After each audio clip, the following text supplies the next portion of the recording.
Hello cat lovers, may na-witness ba kayong pang-aabuso or pagpapabaya ng kanilang mga alagang pusa or aso?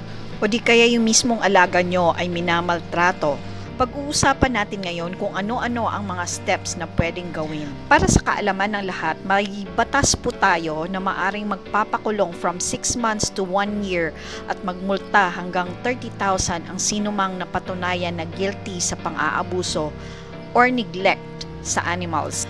Ang mga batas na nagpro-protect sa ating mga cats at dogs and other animals ay nilalaman sa Act number 8485 or Animal Welfare Act of 1998.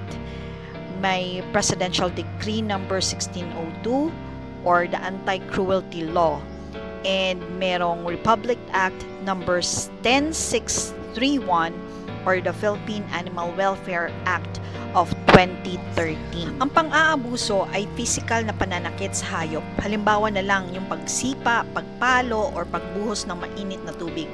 Kasama na rin po dito yung katay.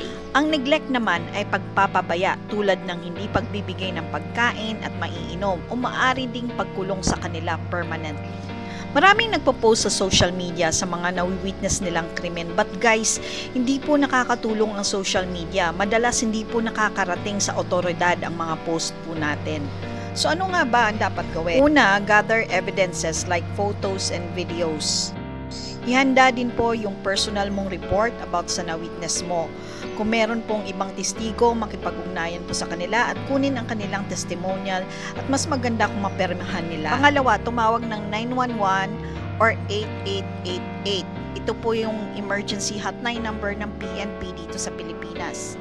Pwede din pong pumunta sa police station or sa local barangay ninyo. Pangatlo, pwede din pong makipag-ugnayan sa mga animal rights advocate groups tulad ng Animal Kingdom Foundation.